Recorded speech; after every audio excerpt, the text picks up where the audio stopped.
Okay, and we are on Unit 2, Lesson 3, Identify Evidence. And this should feel very familiar. So our goals today, by the time we complete this lesson, will be identify evidence presented by an author and determine if evidence is fact or opinion. This sounds very familiar. Sometimes these lessons line up between arts and social studies, kind of hit the same thing from time to time in both those classes. Usually they don't line up where it's like on the same day. But this is going to really reinforce what we just did in social studies. We're going to hit it from a little bit of a different angle as well. So hopefully we'll spend a little more time on that idea of identifying evidence, and how do you identify that beyond looking at fact or beyond, considering it as opinion. Let's see here. Here's our audio.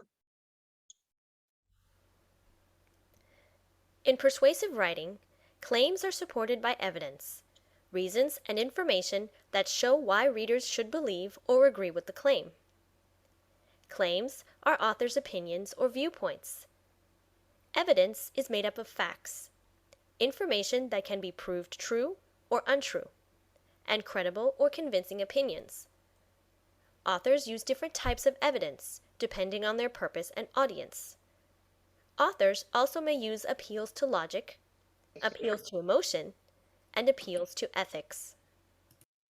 So that's another point here, which we mentioned in social studies when I talked about an appeal to emotion, right? You evoke an emotional response from the reader, based on an argument or opinion. And of course, logic, that's a great one because it's often rooted in fact when you're relying on logic to appeal to an audience. And ethics, is it ethical?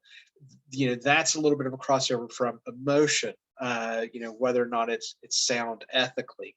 You can, things like the Affordable Care Act you can appeal to its ethical nature in making sure that Americans have health care and things like that is both an emotional appeal and a ethical one. So there's a little bit of crossover between them as well. You can kind of weave some of these together as well. So let's take a look at our passage here. Oh, not a passage. We actually have a table. So our 3 columns: type of appeal, evidence, and example. So giving us those 3 examples here of a type of appeal. So an appeal to logic, right, uses facts, data, personal experiences, expert opinions. An example of that would be a study found that the number of monarch butterflies spending the winter in Mexico dropped by 1/3 in a year. That's largely based on fact, right? You're appealing to someone's logic. So next would be a appeal to emotion. So using anecdotes, right? So that would also use personal experience, but like personal stories. Visuals, like we talked about, political cartoons, campaign posters, stuff like that. A visual, a lot, like I was talking about, like campaign ads on TV. You'll see them use a lot of types of visuals, like and so you'll also see this like in social media and things. If you see a post that's sort of like anti-Trump or anti-Biden, they'll catch them in like one of those horrible photos, right? They always use a really bad photo when it's opposing that person, right? And if it's for them, then they'll find a nice glossy picture of them. So visually, warnings about things, cautioning people about things, strong language that stirs feelings. So an example, on their migrations, delicate monarch butterflies face many natural challenges, but now they face an even greater danger, destruction of their habitats by humans, right? There's some strong wordage in there, and it's drawing, it's trying to create an image for you. Ethics. So thinking about the author's credibility, thinking about the source's credibility, right? Ethically, where do these things come from? Really, really important is credibility. Where are you getting your information from? So the Smithsonian National Zoological Park recommends learning about monarchs so that we can pursue conservation efforts. Smithsonian National Zoological Park, right? That's going to be an expert in things, or maybe not an expert, but it's a reliable source. It's somewhere that does research, things like that to look for. Got to make sure that your expert lines up with what they're talking about, because they'll pull that trick on you sometimes as well. We've seen that a lot during COVID. Just because somebody's a doctor doesn't mean they're an expert on virology or epidemiology. And sometimes they'll use anecdotal evidence too. So they'll say like this, or one that drove me crazy. I kept seeing this video from this woman, and they said, someone who's worked in, pharmacology for so long or whatever, but she was a sales rep, right? She wasn't a pharmacist. She wasn't a doctor. She was a sales rep. So she was an insider to some degree as far as as pharmaceuticals go, but you got to make sure that, what they're talking about matches up with their expertise. So in our text box, it says anecdotes are very short stories, right? Anecdotes often appear as introductions to persuasive text or as examples that support or refute claims. Anecdotes are fine, and like I said, they appeal to emotion a lot of times. If I talk about my particular experience, with when I was a young boy and doing this or that, but you have to be careful with anecdotes because they only speak to your particular experience. And when you hear anecdotal information, like I don't know anybody that's died from COVID, right? But that's anecdotal because it's only my personal, actually that's not true anyway, but you see what I'm saying, right? And then credibility. Credibility refers to the reliability of trustworthiness of sources or authors. The appeal relies on knowledge, training, or experience in the subject. So you've got to make sure, if I'm, talking about, whatever the subject is, that my expert is an expert in that particular subject, just not an expert. That's something to pay attention to in this day and age, right? They'll try to throw one over on you. They'll say, this medical expert, but they might be, a cancer doctor when you're talking about, an orthopedic issue. So you got to stay on top of things like that. Okay, so let's take a look at our quiz. All right, back to our table here. How do different types of evidence support this claim? People must take steps to protect the habitats and migration routes of monarch butterflies, right? You can take a logic approach, an emotional approach, or an ethical one. Which are you going to choose? And then using logic. Appeals to emotion can be an important part of a persuasion. However, if an author uses only emotional appeals and no facts to support a claim, think carefully about whether the claim is valid or well supported, right? Think about what they're using. Is the visual that they're using, does it match up with data? All those kinds of ideas. So let's go to our first question here. And Tracy, how about reading question 1 for us? Yes. Why might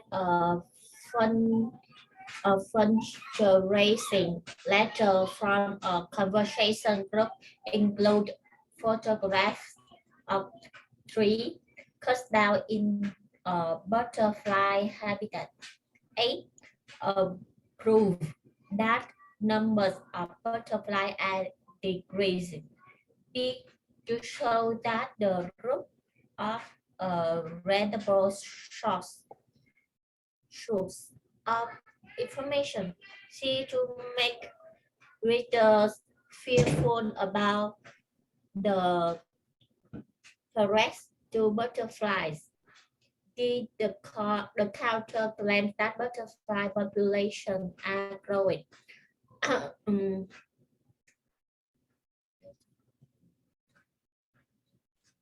A, So C, all right, to make readers fearful about the threat to butterflies.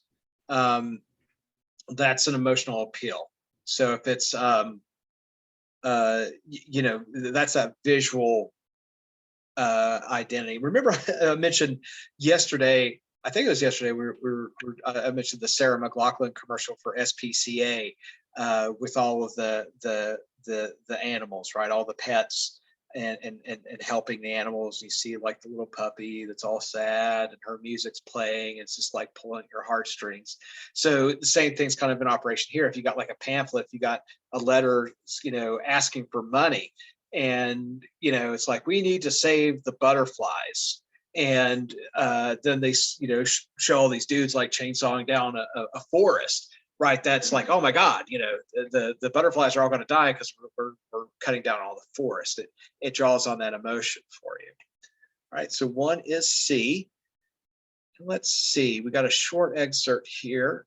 Let me see, I'm going to read the top here. So in 1946, J.A. Krug, Secretary of the Interior, wrote a letter to the Speaker of the House of Representatives asking him to support legislation that would make it easier for Japanese Americans to receive payment for losses they suffered as a result of movement or evacuation to camps during World War II. Part of this letter is paraphrased below. So this is right after World War II.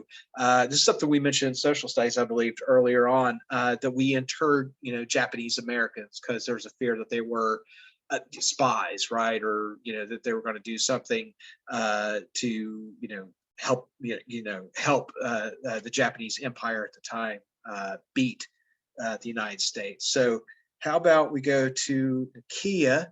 Would you read the first two paragraphs for us?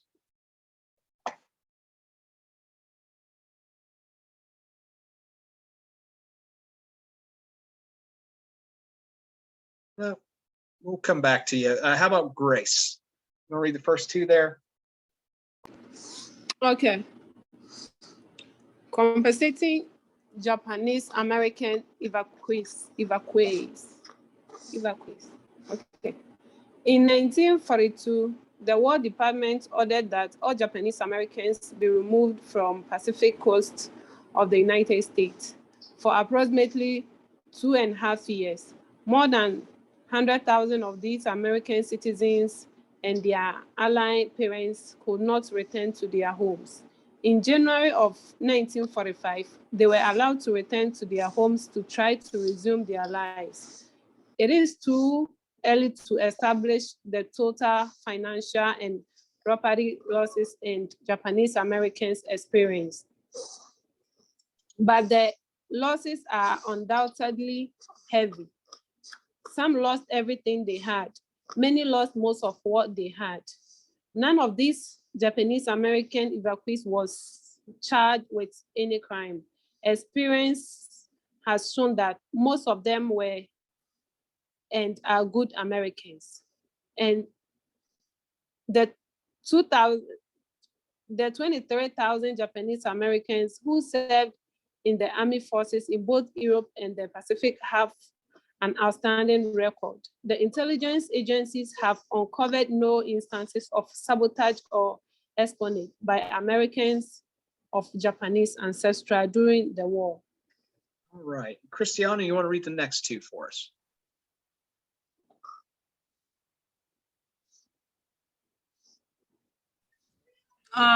Okay. The evacuation orders left people with very little time to get their affairs in order. The merchants had to sell their stocks and businesses at sacrifice price. Many of the evacuees sold personal possessions for a fraction of their value. A large number of people had to accept inadequate arrangements for the protection of their properties. Some properties were abandoned. Some properties was abandoned. Okay, let's see. For their losses are the direct results of the evacuation. Now, for the first time in the history of our nation, Japanese Americans are asking for public assistance in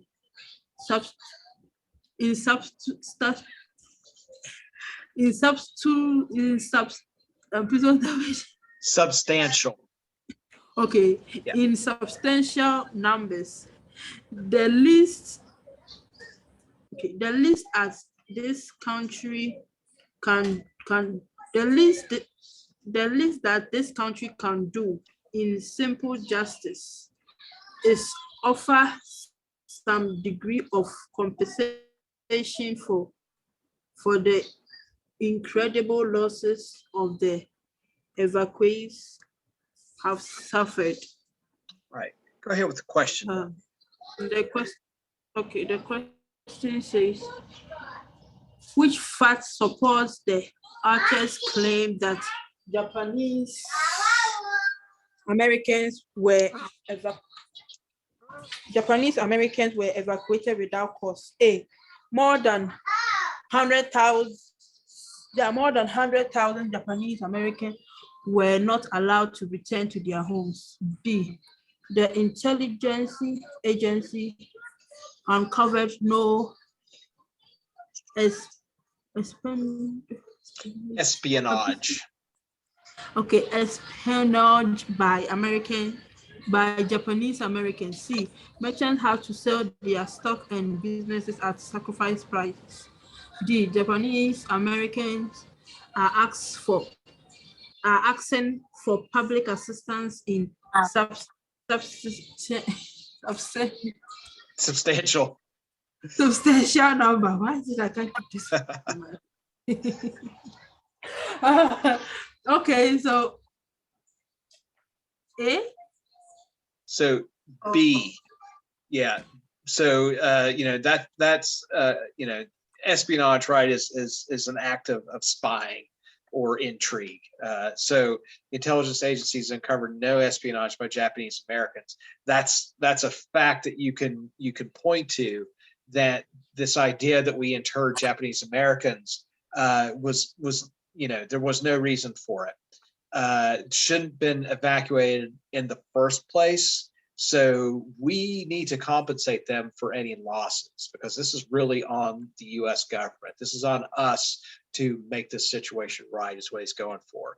But he's going to have facts to back him up there. So this is one. Intelligence agencies uncovered no espionage by Japanese Americans. Let's see, Sasha Gay, you want to read 3 for us? In paragraph 2, why does the author discuss the service record of Japanese Americans during the war? A, to suggest that evacuees had made greater sacrifices than other Americans. B, to express appreciation for what members of the armed forces had done. C, to explain why so few men were among the evacuees. D, to show that Japanese Americans were patriotic and brave. D. So let's see. Yeah, D, to show that Japanese Americans were patriotic and brave, right?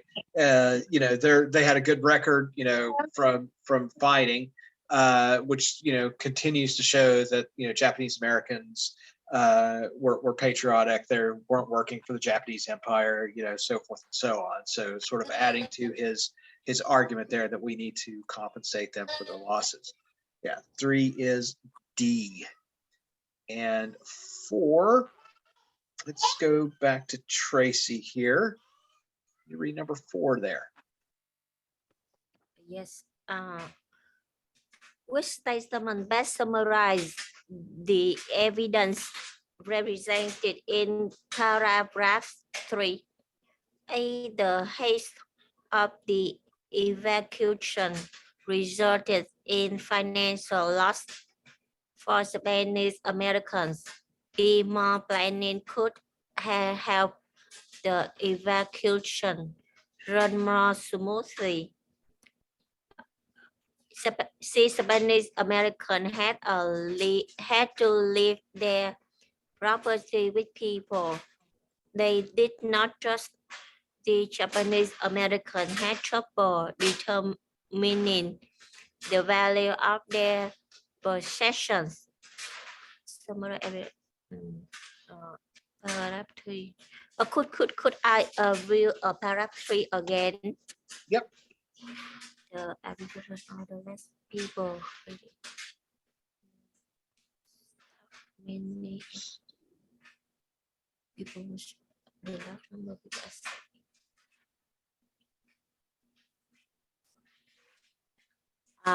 Yeah, could I view the question? B. So it's A. A. Yeah. The haste of the evacuation, right? They had a frantically, it was done so quickly. Right, it says there, orders left people with very little time to get their affairs in order. And then he points out, he gives some examples of that, how, merchants had to sell their stocks and businesses that sacrifice prices, right? We talked about illiquid assets. You're not getting the total value of things if you sell stuff. Many of the evacuees sold personal possessions for a fraction of their value. So the haste of that is why now we need to compensate them, because they didn't get the value of the things. So yeah, 4 is A. 5, we'll finish off here with Nakia. Question 5, read that for us. Yes, I can. Question 5. Which statement best explain? Okay, sorry. What statement best explains the way in which the author used evidence in the passage? A. He relies on his position as Secretary of the Interior to persuade readers. B. He states a claim and uses statistic and personal stories to show that it is valid. C. He builds to a claim by presenting facts as logical evidence. B. He uses emotional language to make readers feel to make them feel sympathy for the Japanese Americans. I'm sorry, guys. Which statement best explains the way in which the author uses evidence in the passage? C? Yeah, he builds a claim, right? And it's fairly logical. He states, facts about Japanese Americans. There's no cases of espionage. Our Japanese American soldiers in World War II served with honor. And then, it's like, well, why do we need to do this anyway? It's like, well, we did it hastily. For starters, we didn't need to because there wasn't any reason. And then, so it's a very logical appeal. He doesn't use strong language. He doesn't say, these poor downtrodden people. He just mostly uses facts to support his idea. So it's largely an appeal to logic there. So 5, C as in cat. Quickly running through those answers. 1 was C as in cat. 2, B as in boy. 3, D as in dog. 4, A. 5, C as in cat. Okay. All right, let's move on to the workbook. I accidentally submitted my answers and didn't realize that I didn't answer 4. Oh no. Don't worry about it. we always, Do you want me to retake it real quickly? we'd have to reset it for you, because once you submit answers, we'll have to go back in. We can ask Rachel about resetting that for you. Okay. Thank you. I'm sorry. Yeah.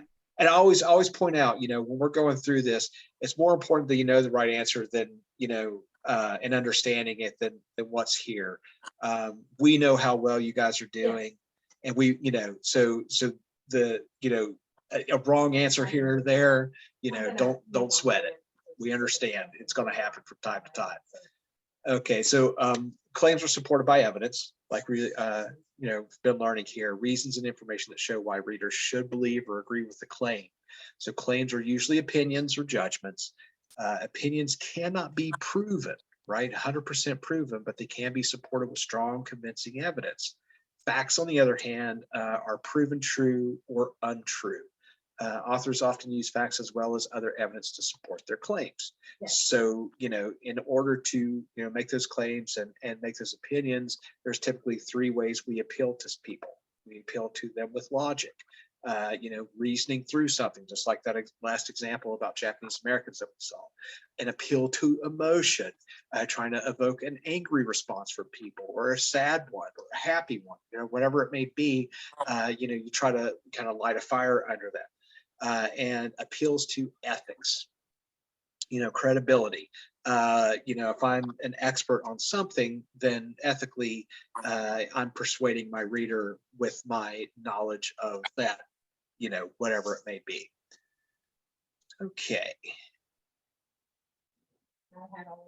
Okay, back to protecting butterfly habitats here. So this is from the National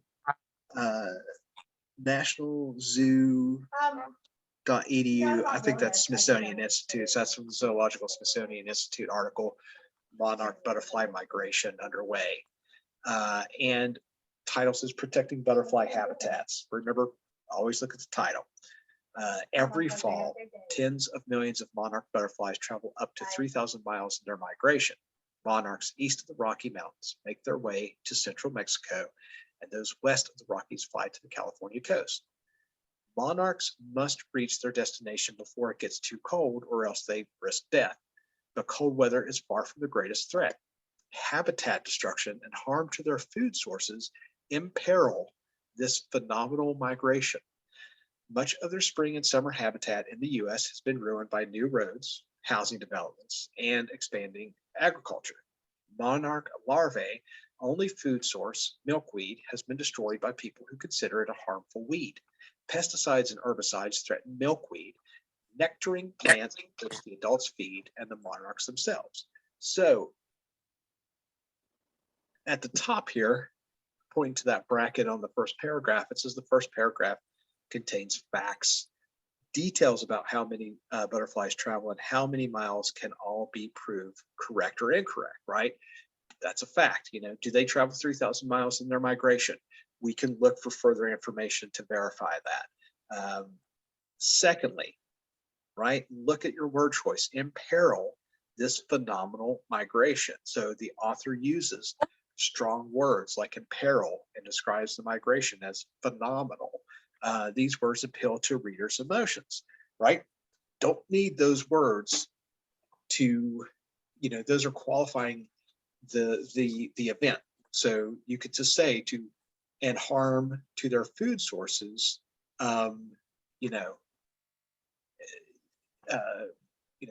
poses risk to this migration, right? But you lose a little of that emotion there instead of saying imperil. That's a very particular word choice to use that draws a stronger emotion. And so drag and drop items, may have more answer choices than places to move them. Always thinking about your test taking, right, your skills. Items may have more available places than answer choices, so you have to read and respond carefully. All right. So thinking about our passage above, how about Grace? Do you want to read number 1 for us?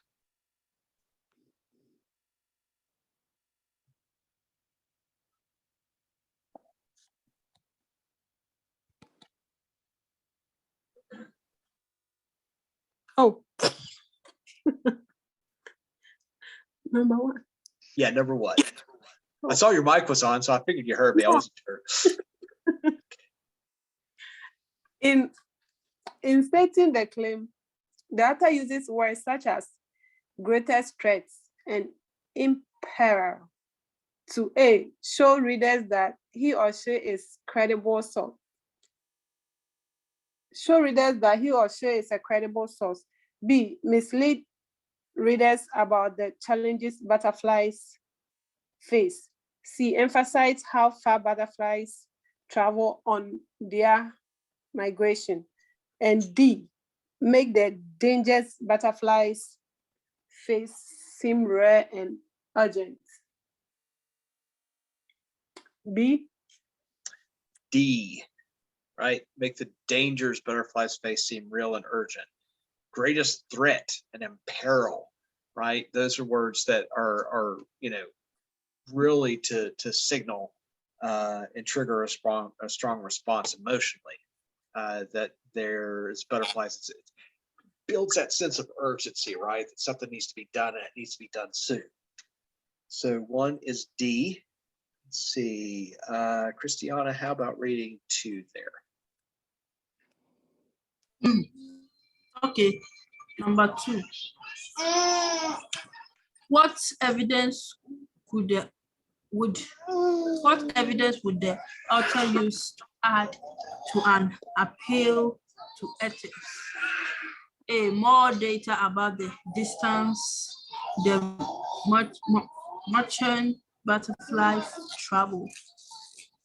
B, a description of how milkweed had been destroyed. C, an equation by an expert on merchant butterfly habitats. D, different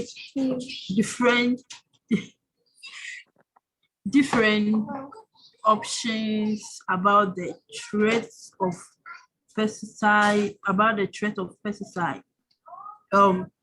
B. So C. So anytime it's an appeal to ethics, it's going to involve an expert something, an expert opinion or an expert assertion. So logic is the use of facts, basically. Emotional is the use of, you're using strong language to appeal to emotion. Appeal to ethics, you bring out that expert and have them discuss the issue, or a quotation, right? Such and such from the Monarch Research Institute says this. You're going to look to those experts. Okay, so C for number 2, and abolishing the Electoral College. So we're back to talking about the Electoral College again, and we're going to have to drag and drop these quotes. So as we're reading through, think about what looks like an appeal to logic, what looks like an appeal to emotion, and what looks like an appeal to ethics. Okay, keep that in mind as we go through. I'm going to go ahead and read. So just let's keep in mind those 3 things as we're reading through here. Read along with me. So abolishing the Electoral College, from testimony before the U.S. House Subcommittee on the Constitution, Proposals for Electoral College Reform, Becky Kane, 1997. I am pleased to be here today to express the League of Women Voters' support for a constitutional amendment to abolish the Electoral College. The Electoral College system is fundamentally unfair to voters. In a nation where voting rights are grounded in the one person, one vote principle, the Electoral College is a hopeless anachronism. The current system is unfair for 2 reasons. First, a citizen's individual vote has more weight if he or she lives in a state with a small population than if the citizen lives in a state with a large population. For example, each electoral vote in Alaska is equivalent to approximately 112,000 people. Each electoral vote in New York is equivalent to approximately 404,000 eligible people, based on the 1990 census data. And that's if everyone votes. The system is also unfair because a citizen's individual vote has more weight if the percentage of voter participation in the state is low. For example, if only half of all the people in Alaska vote, then each electoral vote is equivalent to roughly 56,000 people. Moreover, the electoral vote does not reflect the volume of voter participation within the state. If only a few voters go to the polls, all the electoral votes of the state are still cast. Finally, the Electoral College system is flawed because the Constitution does not bind presidential electors to vote for the candidates to whom they have been pledged. For example, 1948, 1960, and 1976, individual electors pledged to the top 2 vote getters cast their votes for third place finishers and also rans. Defecting electors in a close race could cause a crisis of confidence in our electoral system. So it's a fairly sound, argument she's making there, and she draws to all 3 of those types of appeal. So let's take a look here. Logical, emotional, and ethical. So let's look at logical. Out of our 6 boxes here, what is a logical appeal?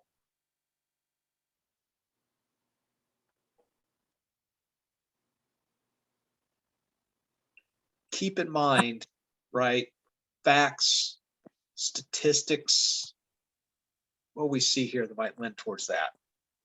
Each electoral vote in New York is equivalent to approximately 404,000. Yep, that's one. Each electoral vote in New York is equivalent to approximately 404,000. So what else then might we put in a logical? Each electoral vote in Alaska is equivalent to approximately 112,000. Yeah. Yeah. So those 2 definitely go together, right? Using some statistics there as far as, and we talked about this too, right? There's 700 and some thousand a population, district. A congressional district has 700 and some thousand people in it. So that's what they're referring to, right? And then based on that, then the votes go down from there. So then emotional appeal. What is an emotional appeal look like here? In a nation where voting rights are grounded in the one person, one vote. The defective electors. So yeah, so first off, we're on the right track there. In a nation where voting rights are grounded in one person. Strong language, right? The Electoral College is a hopeless anachronism. Anachronism is an idea that's out of time. So it's beyond its relevance, right? A cassette, like a cassette tape, right? If I'm sitting around with my Sony Walkman listening to a cassette tape, that's an anachronism. That's anachronistic. So the Electoral College is anachronistic because it's not relevant in our time anymore. You got it. So yeah, and that word hopeless, right? That's strong language. All right, one more for emotional here.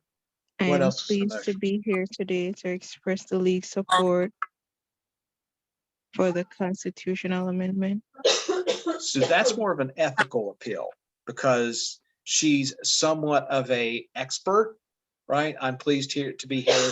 The League's support for a constitutional amendment. So she's representing, a organization that works on voting legislation.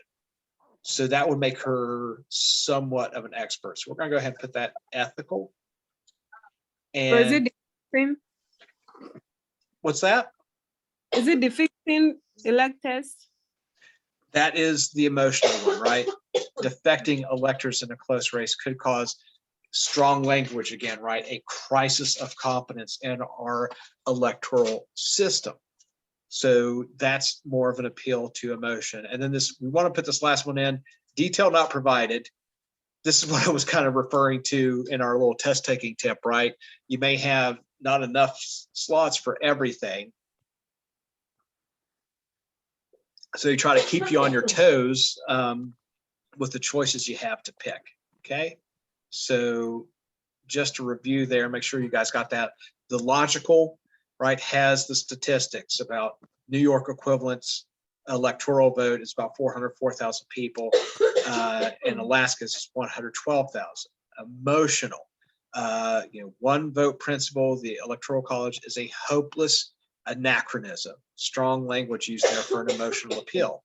Why do you have ink on your nose? Defecting sorry, I was speaking to my daughter there. She comes walking in with some black smut looking stuff on her nose, or smudge. Defecting electors in a close race could cause a crisis of confidence in our electoral system. Crisis of confidence, once again, strong language. Ethical, right?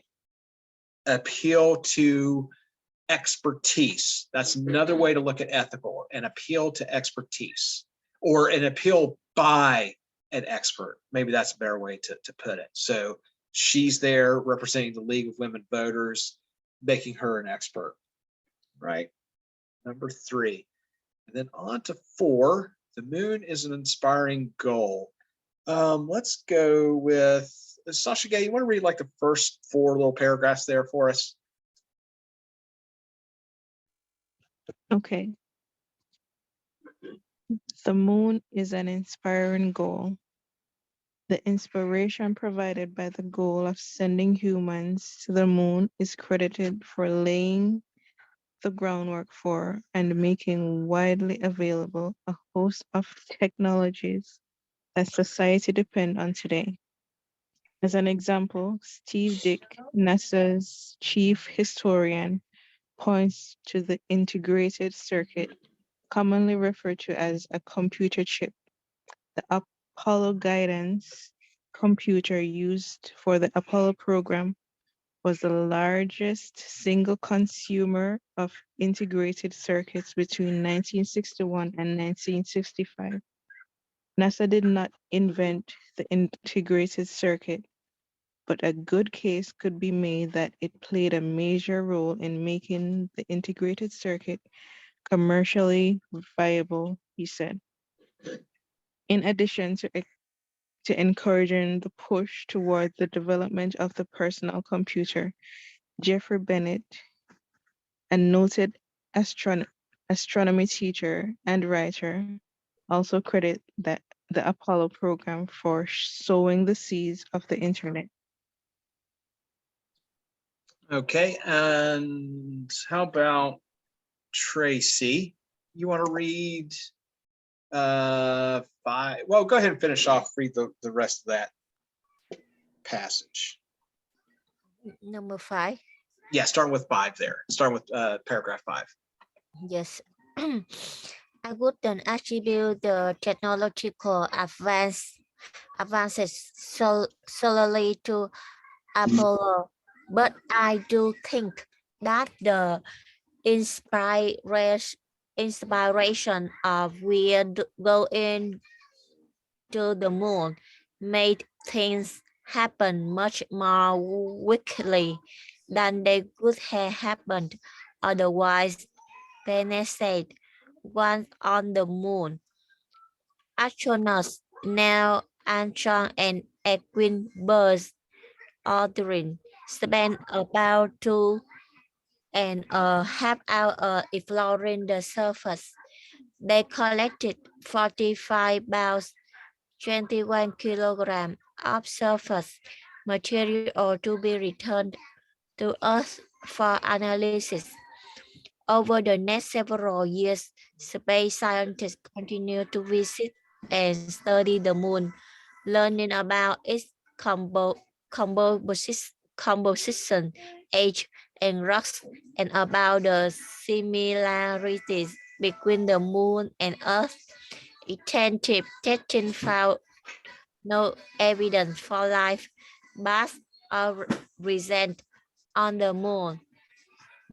The moon program was a race, and when we won that race, interested the window from the political point of view, Dick said, but not from the scientific point of view. Scientists remained eager to learn even more. From Nation Geographic.com article Apollo Anniversary Moon Landing Inspired World by John Rose 2004 Asset 2013. Okay. You will go ahead and read the question for us too. Yes. How does the author appeal to ethics to support the claim that the goal of sending people to the moon inspired new technology? He wrote people within depth knowledge about the space program. We deprived invention that came about because of the space program. See, he provided he he deprived invention that came about because of the space program. C. He provided a detailed account of astronauts active during the moon landing. D. He used strong language to emphasize the importance of the moon landing. He deprived invention. So it's he quotes people with Cool. in-depth knowledge, right? Ethics experts. So he talks to, there's several here. He mentions the NASA's chief historian, Stephen Dick, Jeffrey Bennett, and he'll often, like he's putting next to it, their expertise. A noted astronomy teacher and writer, NASA's chief historian. And then, back to those same people later on here. So, that's that appeal to ethics. It's kind of weird. We tend to think of ethical being, more along with, our, morals and personal, like right and wrong, things like that. But here, thinking about ethics is more about expertise. So appeal to ethics here. He quotes people, with in-depth knowledge about the space program. So that's number 4 is A. Number 5, Nakia, how about 5 here? How is the example in paragraph 2 related to the claim made in paragraph 1?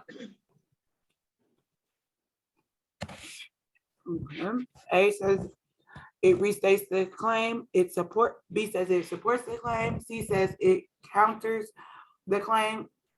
D says it broadens the claim.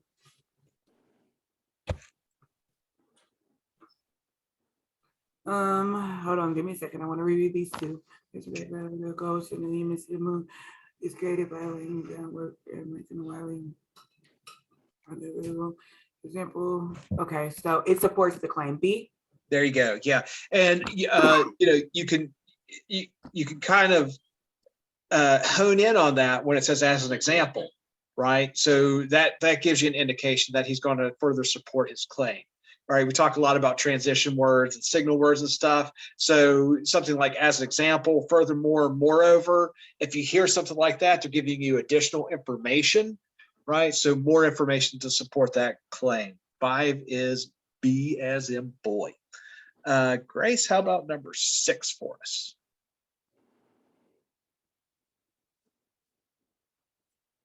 Okay. Number 6. Which statement from the passage is an opinion? A. The Apollo Guidance computer used for the Apollo program was the largest single consumer of integrated circuit between 1961 and 1965. B. I wouldn't attribute the technological advances solely to Apollo. C. They collected 47 pounds, that is 21 kilograms of surface material to be returned to Earth for analysis. And D. Over the next several years, space scientists continue to visit and study the moon. B. Yeah. B as in boy, right? I wouldn't attribute the technological advances solely to Apollo. Well, that's just your opinion, man. It's a solid one. It's a good one. It's an informed one, but nonetheless, that is an opinion. I'm just looking at that first statement. The Apollo guidance computer used for the Apollo program was the largest single consumer of integrated circuits between 1961 and 1965. That computer system had more integrated circuits. Think about everything that has an integrated circuit today. I'm wearing a Fitbit that has integrated circuit, your phone, your car, like we have integrated circuits everywhere. But at that time, with computer technology and stuff, it was, you know, so specific and just used for, you know, this advanced technology like going to the moon. It's kind of crazy. So 6 is B as in boy. 7, Christiana, how about helping us out and read number 7 for us? You did. Come.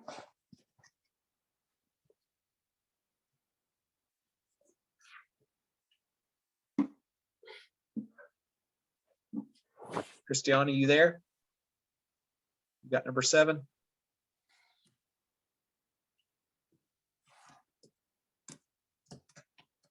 She might be MIA there. How about Sasha Gay? Did you say B, sweetheart? I'm sorry. No, I said Christiana. She's not replying to me though. Yeah, so let's just go to Sasha Gay there. She can read number 7. Which implicit claim does the evidence in this passage support? A, politicians can get in the way of technological advancements and scientific discovery. B, without an inspiring goal, the United States will lose the technology race. C, the government should offer greater financial support for the space program. And D, investments in scientific projects can bring unexpected and far-reaching benefits. Is it B? It's D.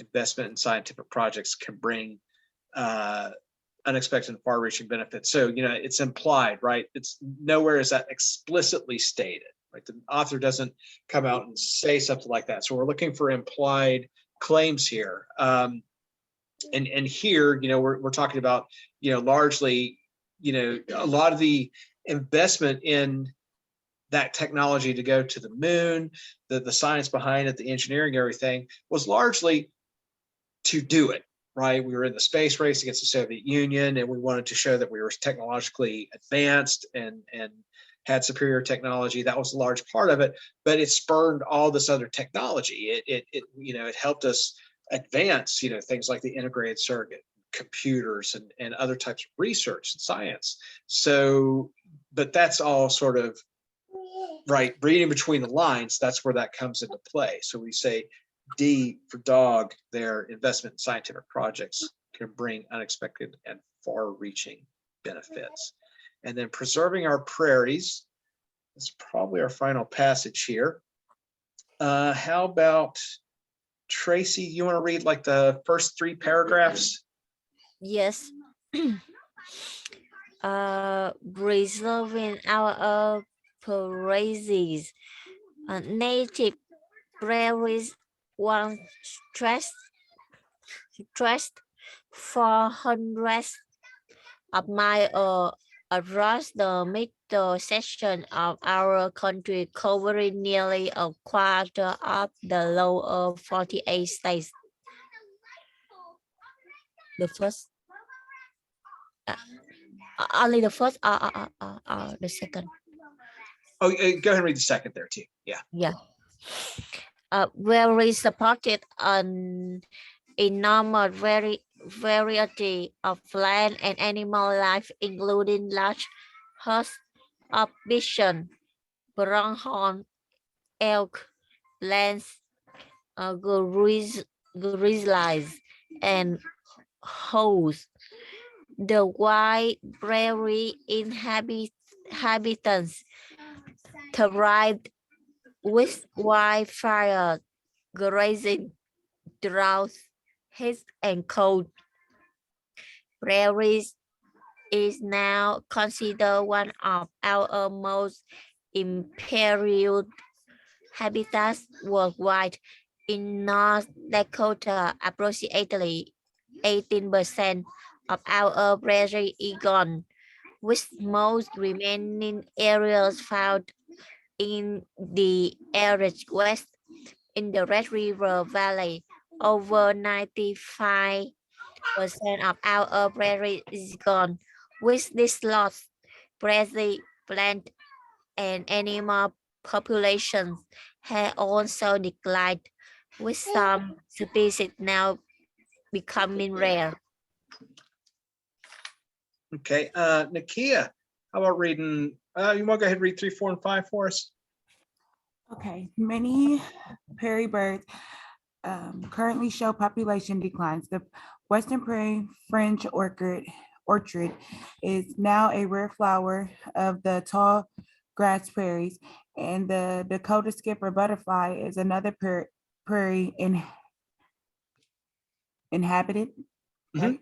Okay, Yep. whose numbers are decreasing. Each of these declines is believed to be directly related to the loss of the prairie. Prairie provides important values to people. It contains dozens of animals, hundreds of different plants, and thousands of insects. These species provide genetic diversity into agriculture and medicine. Planted grasslands do not begin to match the diversity found in a native prairie. In addition to its importance to wildlife, prairie is also critical for soil and water conservation. Prairie provides a reminder of our rural and pioneer heritage. It provides recreational activities such as hunting, hiking, and bird watching, and it offers living living laboratories for scientific research. Prairie also provides economical benefits through cattle grazing, haying, and native seed harvesting. When we lose prairie, we lost a part of national heritage and we lose a valuable resource. And this is from npwrc.usgs.gov. North Dakota Prairie, our national heritage, assessed in 2013. And All right, then go ahead and read the question. Okay, then the question says, help me there. Implicit. Which implicit claim does the evidence in the passage support? A says a park ranger should use controlled fires to keep prairie habitats healthy. Use controlled fires. B, prairie is one of the most endangered habitats in the world. C, certain animals species are declining because of loss of prairie habits. And D, prairies are important habitats that people should conserve. What claim does the evidence? I would say implicit. C? It's D. D. Yeah, so, reading between the lines, what else is this dude kind of saying about prairies? Basically, prairies are important habitats that people should conserve. So 8 is D. Let's go to Grace for number 9. Okay. What evidence best supports the opinion that prairie provides important values to people? A, the prairie is a site for recreation and offers scientists living laboratories. B, prairie once supported an enormous variety of plants and animal life. C, most remaining prairie is found in North Dakota's arid west. And D, the Western prairie fringed orchid and Dakota skipper butterfly are prairie inhabitants. The A? Yeah, A, right? Prairie is a site for recreation, offers scientists living laboratories. So yeah, it appeal to evidence best supports the opinion that prairies provide important values to people and a wide range of people, right? So Number 9 is A. 10, Christiana, are you available? 10? Yeah. Okay. Number 10. In paragraph 2, the author, in paragraph 2, the author state that 80% of North Dakota's parish is gone, and 90% of the parish is gone in the Red River Valley. Which statement best describes his types of evidence? A. An appeal to reason by providing data. B. An appeal to the emotion of patriotism. C. A strong opinion supported by facts. And D. An appeal to ethics by naming the source of data.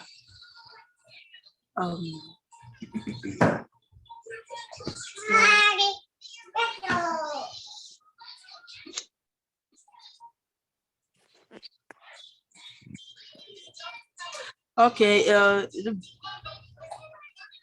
D or D? It's A. Right, that use of statistics is, appeal to reason is like an appeal to logic, right? That's sort of interchangeable words there. It bugs me when they use one word for so long and then they go to another one. So it's an appeal to reason by providing data, right? 80% of North Dakota's prairie is gone, 90% of the prairie is gone in the Red River Valley. So that is making that appeal by using evidence. All right, and 11, how about Sasha Gay, you finish up here with number 11.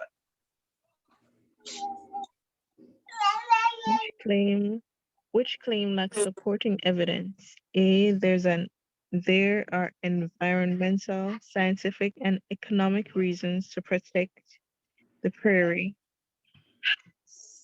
B, planted grasslands cannot replace prairies as habitat for prairie plants and animal species.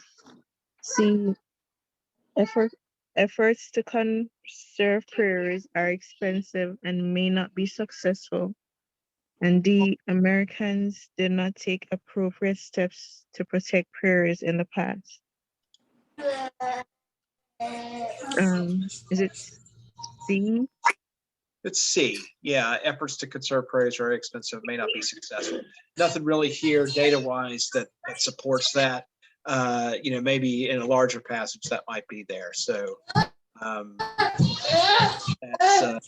the case there. Okay, so that is the end.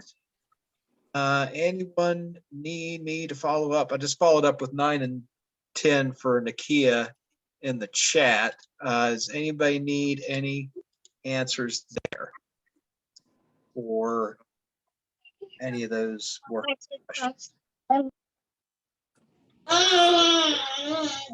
Which one was it?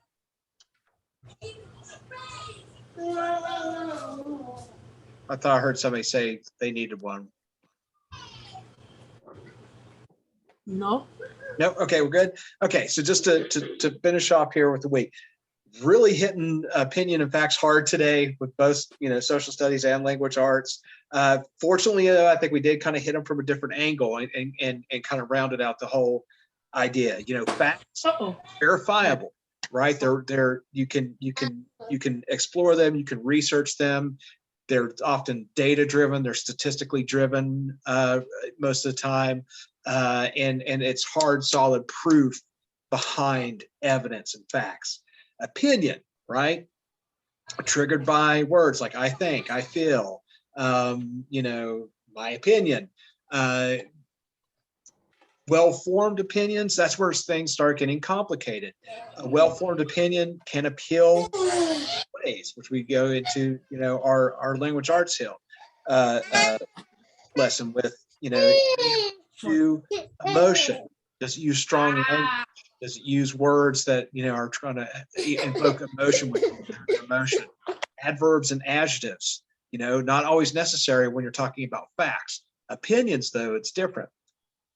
Appeal to logic, using those facts. You can use facts to make a well-informed opinion, but that's still an opinion, on top of, some data, as far as like, whether or not we should, continue investment in green, energy sources, things like that. That's itself is an opinion, but there's lots of facts underneath it.